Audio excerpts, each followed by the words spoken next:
y'all, welcome back to the porch with the Thunder Sisters. I'm Rena. And I'm Michelle. And hey, we're back on the porch, so I guess we got something to talk about. Always something to talk about. Hey guys, saddle up. This is going to be a long video, but well worth the wait.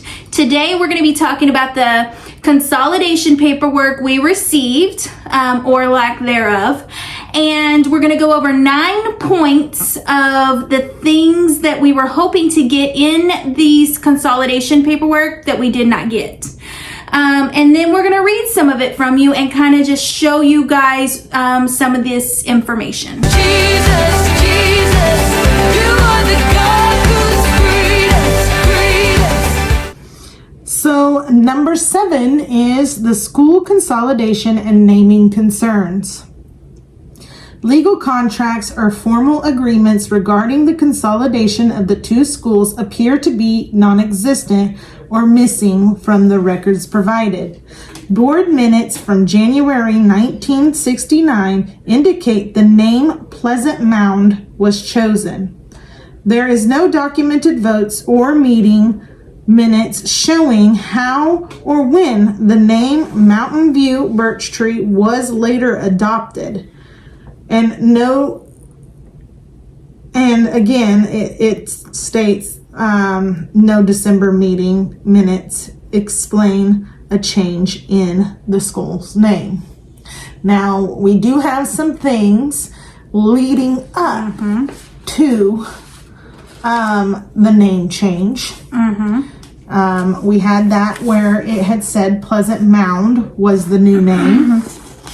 But then I guess they did another board meeting. I don't know exactly how that went. We have a newspaper clipping that states that the name was going to be changed. And then we have in the meeting minutes, we have it where it states that there's going to be a school contest put out there for recommendation for names. So, I mean, it's just interesting. We've had some things brought up about the name thing. And so we were just curious about it. So that's something, we just kind of focused on. And so, I mean, like, in the grand scheme of things, it's not that big a deal. It's not that big a deal. But I mean, it was curious. But it's interesting that no paperwork in here. There's very little information about how it became what it is, Well, and that it did say that they had voted on Pleasant Mound, and Pleasant Mound was the one that was chosen. Okay, so the paperwork we found, so the newspaper clipping is a legal notice. It's a notice of change of name effective on March 1st, 1971. It says, the official name of the school district shall be changed from Howe County R3 School District to Mountain View Birch Tree R3 School District. Done by order of the Board of Education, January 11th, 1971. Robert D. Priest, President, and Jack Walker, Secretary.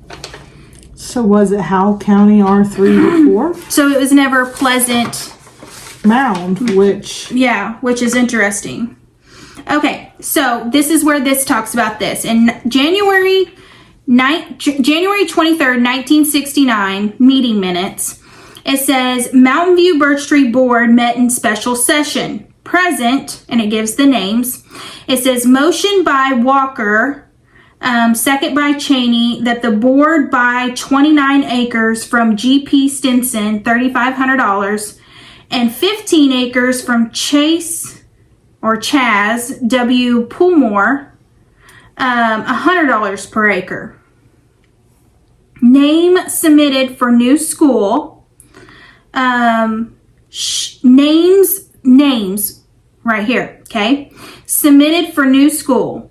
Chanel. Which was Shannon and Howe. Yep. Birch View, which is Mountain View and Birch Tree. Or Birch Tree and Mountain View. And then Pleasant Mound. And it says a motion page motion by Page, seconded by Cheney, that the new school district be named Pleasant Mound, and it's a unanimous vote. And then the next paper says Mr. Bowden, representing business people of Birch Tree and Chamber of Commerce, favors keeping Birch Tree and Mountain View schools same as before until a new high school building can be built and ready for use, giving at least one more year to adjust. So that would be in the 1970s. Mm-hmm. And then it says a petition was presented asking that the two schools remain as is until a new high school building can be built. So and we see that it does that. Because it waits till 1971. Yeah. I guess. I mean, I was going to say, like, in my mind, I think, like, we see that it does that because they said that they're going to leave school operations as they are until the new high school is built in one of the meeting minutes. Yes, and interesting to note is on that list of no adjourned meetings, January 23rd is one of those. Yes. So, in this page, we've got 2 pages. In this meeting minute, we've got 2 pages and no meeting adjourned. Again. So we don't know what was talked about after that. But it said very decisively that the name picked was Pleasant Mound, so they don't talk about that anymore. Mm-hmm. That was the only one we got that was talking about Pleasant Mound being the name. Yeah, so this is January 1969, okay? And then in 1971, we have a legal notice of name change for Mountain View, R3. Birch Tree isn't mentioned on here. Well, it says Howe, R3. Yeah, Howe County, R3 School District. That's true. Yeah, it does. In Birch Tree School District or Shannon County School, whatever they called it, isn't mentioned. So that's interesting. And then it says they're just changing it to Mountain View Birch Tree R3 School District. So that's kind of weird. And then we've got another paper that talks about the annexation. It says annexation of Birch Tree School District R2 to Mountain View Reorganized School District R3. Factors of agreement before decisions for election. It says location of future high school. So this is August 20th, 1968. So this is prior to this meeting. So it's talking about annexing Birch Tree into the Mountain View R3 school district. And so then it's going over location for future high school building. It says east of Jam Up Bridge on Highway 60. It's there. Agreement as to purchase the land for Central High School building. And so it goes over that. And then it says agreement as to members of Board of Education.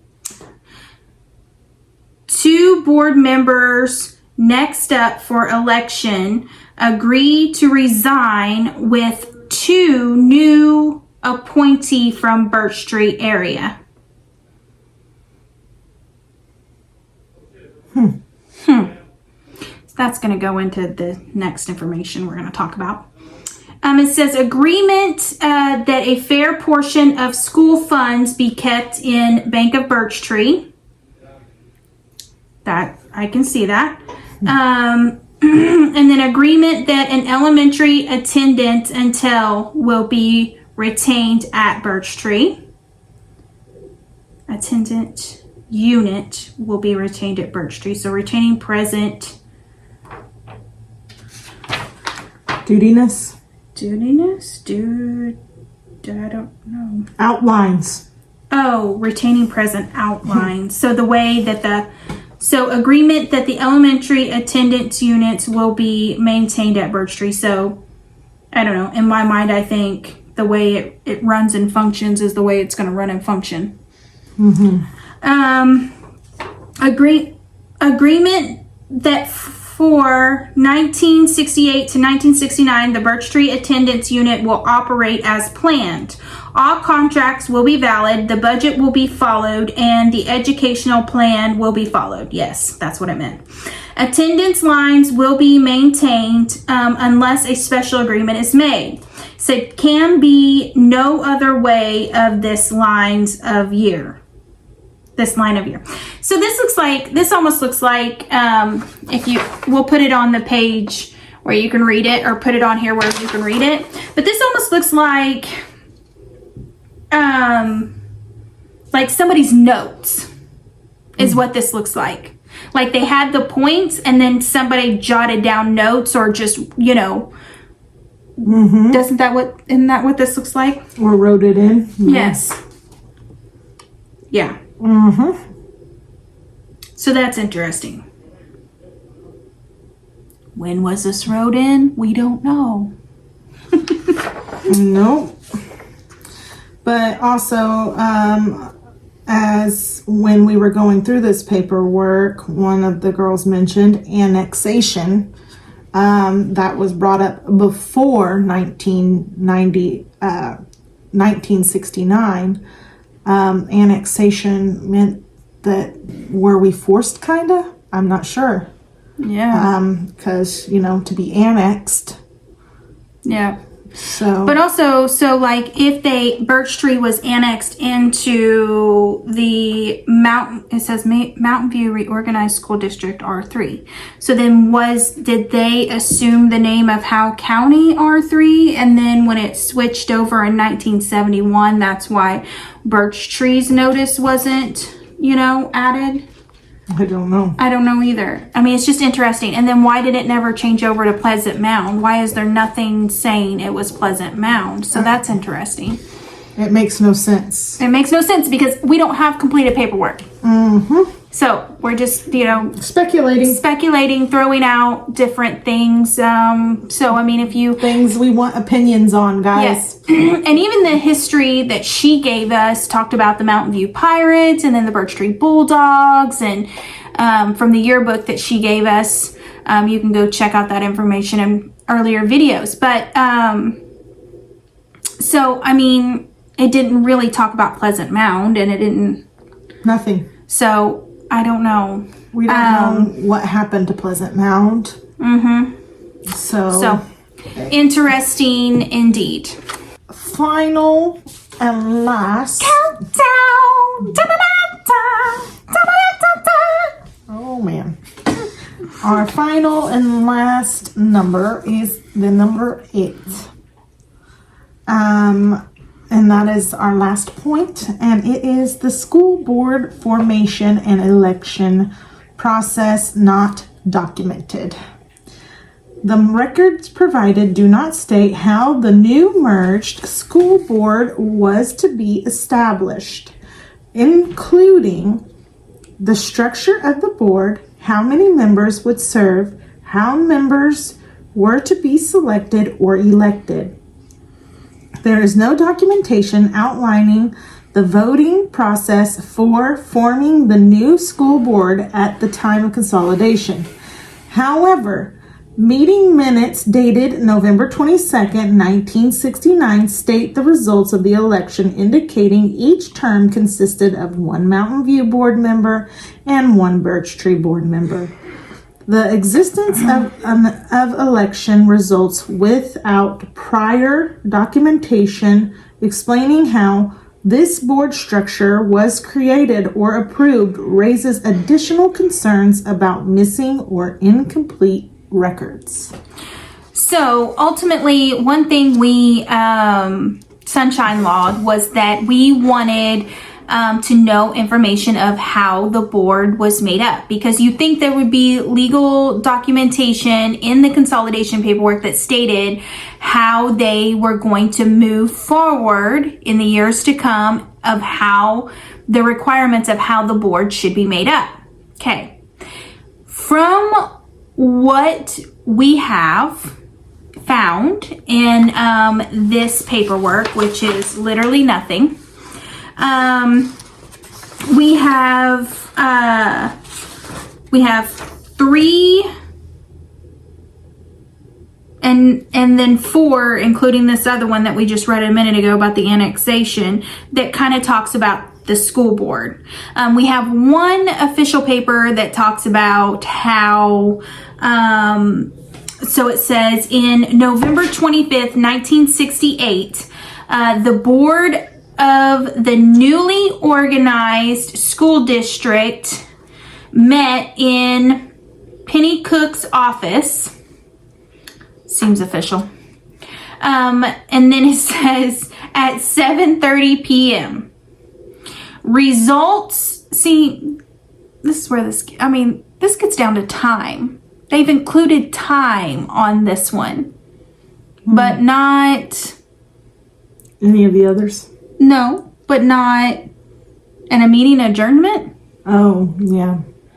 Weird on some of the other paperwork, you know what I mean? Anyways, so they met at 7:30 p.m.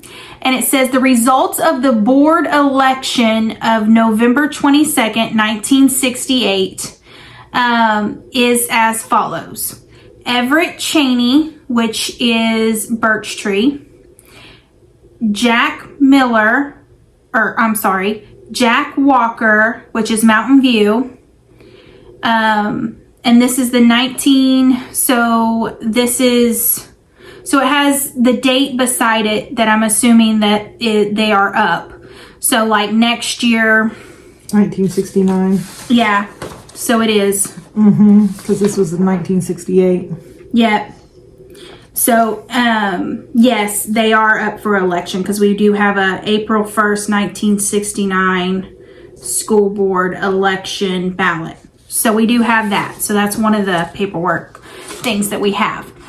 So, it says, so Everett Cheney and Jack Walker, so they'll serve for a year, which they'll be up for re-election in 1969. Wayne Nuttall from Mountain View, and Roy Reese Birch Tree board would be a re-up for election in 1970. So they're on the 2-year. And then Robert D. Priest, Birch Tree, Bill Page, Mountain View, and they would be up for election in 1971. So they're on the 3 years. So we've got a 3-year, 2-year, and a 1-year serving time. Okay. And how do we know where these board members are from? Well, we have a Mountain View Public Schools. It says to Howe County Board of Education. And it says members of the Mountain View Board of Education present and voting yes on the above propositions were Jack Walker, Wayne Nuttall, Carl Yarber, Vernon Lawrence, and Bill Page. So we know Jack Walker, Wayne Nuttall, and Bill Page were in fact on the Mountain View School Board. Okay. And then we have paperwork. I didn't pull it, but we do have paperwork that talks about Everett Cheney and Roy Reese being on Birch Tree voting. So, and Robert D. Priest. And there's things about Robert D. Priest in the minutes. Yeah, I think he became president the next year. In 1969, I think is what it said. But anyways, so we know like how the board was made up. So each year had a previous Mountain View board member and a previous Birch Tree board member. So, and you have it, that's how it's made up. It's a split board. And there was 6. Yeah, there was 6 and it was a split board. So to keep everything fair from what we assume. Okay. And then, so then the next documentation we have is an official school ballot. It's an annual school election, Howe County R3, Mountain View - Birch Tree, Missouri. So this is when they were still, I guess, so then I guess this would be Howe County R3. And then it says Mountain View - Birch Tree, Missouri. So that was the name. They didn't change it to Pleasant Mound. So that's the reason why they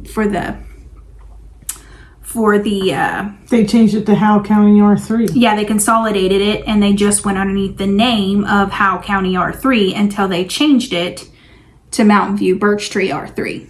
And never got changed to Pleasant Mound, it doesn't look like. Which From is what we can crazy. tell with the limited amount of paperwork we have. Okay, it says to elect by ballot 2 directors for term of 3 years. So up for voting was Everett Cheney and Jack Walker. Nobody else ran for them or against or with them. And then to elect by ballot 1 director for a term of 2 years. So James Malone ran that year. And then it talks about the tax levy. That's what this is. And then, of course, from the annexation, it says agreement as to members of Board of Education. 2 board members next up for election agreed to resign with 2 new appointees from Birch Tree area. So from the Mountain View Board, because remember, Mountain View, from what this is how we see it, right? So Birch Tree was annexed inside Mountain View, and apparently it became Howe County R3. And so then board members had to resign from that to allow addition to Birch Tree. So that's how I see it. Yeah, I'm sure. Yeah. Because there was several on there. So, I mean, like, we're just trying to piece this together. If we've gotten some things wrong, we apologize, but we're trying to piece this together with the limited amount of paperwork that we have. Again, we ask for your opinions on everything. We want to know everything that you guys are thinking about, everything that you've heard here today. We want to get your take on these things. Yeah, if you know some historical things, please send it our way, Even for sure. if you have just a regular question or just have a regular opinion on something, we'd love to hear it. So drop us a comment below and we will get back to you. Yep. And we're going to go over real quick some of the sunshine law things that could possibly be violated because we looked that up, and this is just some of the things that we are concerned about. We're not experts in the sunshine law or anything, so we did the sunshine law thing, and we have that paper as well, and we can submit that as well that we emailed to the superintendent. And so we have failure to produce the requested consolidation contract. So there was a violation there because there was didn't. No. It is a violation if a public record exists and it must be produced. If it does not exist, the custodian must state that it does not exist. Silence or omission is not a lawful response.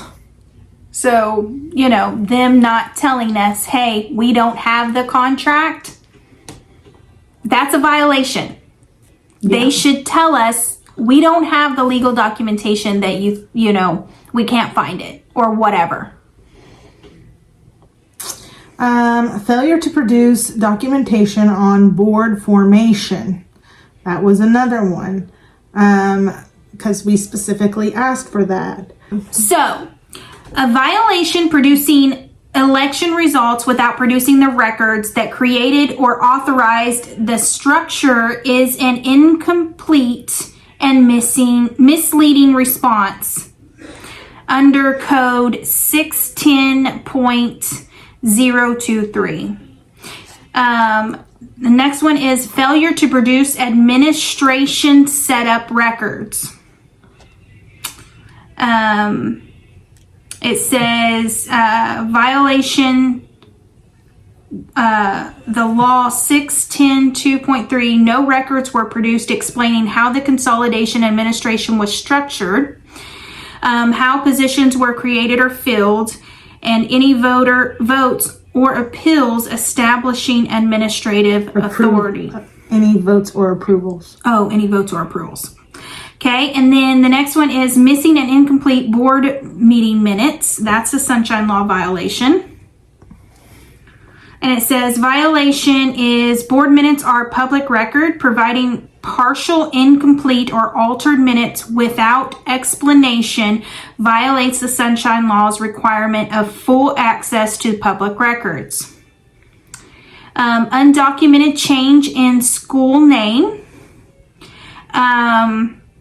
It says votes of public governmental bodies must be documented and disclosed. It says failure to produce records on athletic bus structure. We asked for that, and on how the athletic bus was structured, because we were told that the athletic bus quit running for practices and stuff, for running kids, like, say they have football practice. Kids should be taken from the football or from the elementary schools to the football field, and after practice they should be brought back to the elementary schools where parents can pick them up.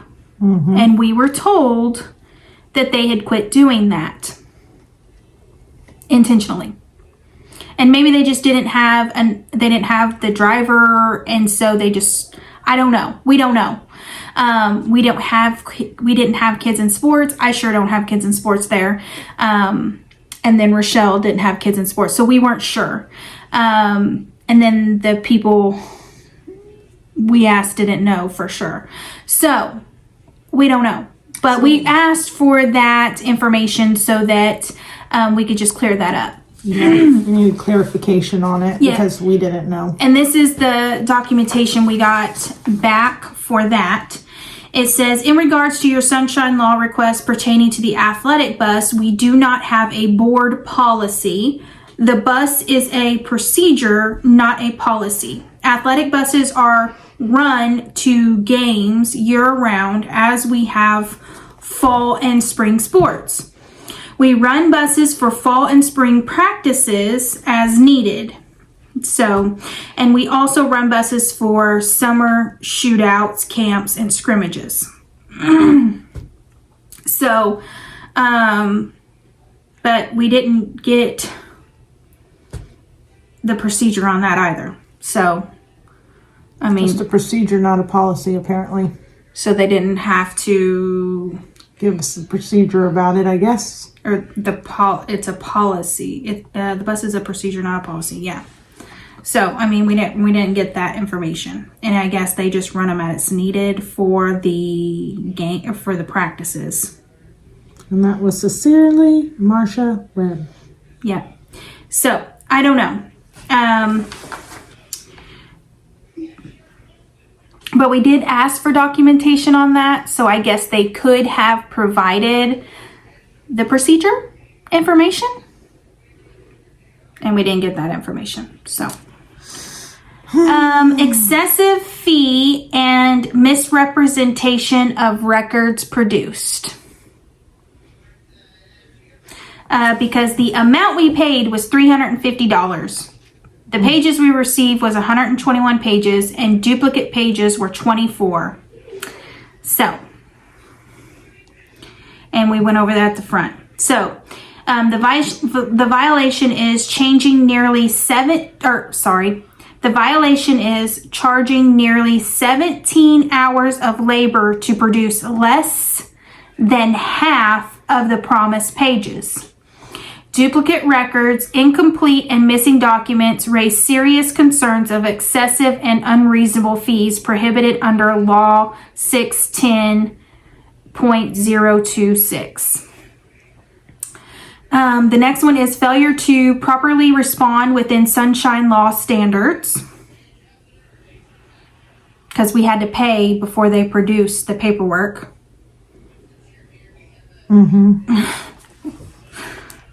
Yeah. So it says even if a response was made within 3 business days, the Sunshine Law requires completeness, accuracy, disclosure or explanations, identification of exemptions, if any. None were provided. Well, I mean, I guess the athletic bus thing was provided, but that was about the only thing. No, this was provided with this paperwork. Yeah, but that was provided as an explanation. That's what it's saying. No, this is talking about failure to properly respond Within the standards, because they gave us not all the complete documentations. But they had 3 business days. So we submitted the Sunshine Law, and they had 3 business days to get that paperwork done. The first time we submitted it, they came back with, well, it'll be $350. They responded in 3 days. They responded and said that, I don't know that it was 3 days. Yeah, it was the 3rd day or something like that. Are you sure? They responded. They responded, yes, but I don't know if it was 3 days. Yeah. Okay. It was in the 3 days. Either way, they responded and said, okay, well, it's going to be X amount of dollars. And they waited until we paid for it, and then we had to wait extra time after we paid for it. So they didn't even have the documentation. They didn't even have it ready. Yeah. So, to me, that seems like a violation, because we requested it, and they didn't have it ready until we got the money. And it was like a whole month later. Yes. So they had enough time to do it, and they didn't do it. And then we had to submit another Sunshine Law, so that's 2. We had to resubmit it and give them the money. And then it took them a little, a week? Something like that? I don't remember exactly. You can go back and watch our other videos, but it took them a little bit to get it done and to us. Yeah. So, draw what conclusions you will on that. And then, That's just the conclusion. okay. So, I mean, those are the things that we're definitely concerned about, that they could possibly be in violation of. So, Do what you will with that information. because we're going to. So we are planning out our next steps on what we should do here. But as we said, this will all be sent to the superintendent, and hopefully we can get a clear and decisive response. Yeah, and we're going to send it to the board members. Yeah. Yes. So that they can at least know what's going on. Because I mean, just to be honest, if you thought giving us this minuscule paperwork and charging us $350 would make us go away, you were very wrong. Yeah, we're not going away. No, this is ridiculous. Absolutely ridiculous. If anything, we just got overcharged. Yes. For a very little amount of paperwork. And just because we've been busy and we've been sorting through this stuff. And life has happened in between. Yes. Doesn't mean that we're stopping either. which is why we've committed to doing a show once a week for the school. So we've got a lot of information up and coming. So we've got more videos up and coming. And, you know, I mean, we see a lot of good things going on at the school. But there's some concerning things happening as well. So. Yeah. And now there's new information. Yep. And we've got some videos up and coming. So stay tuned. Keep on watching. All right. So that's a wrap. That's a wrap. That's a wrap. Bye, guys. Bye.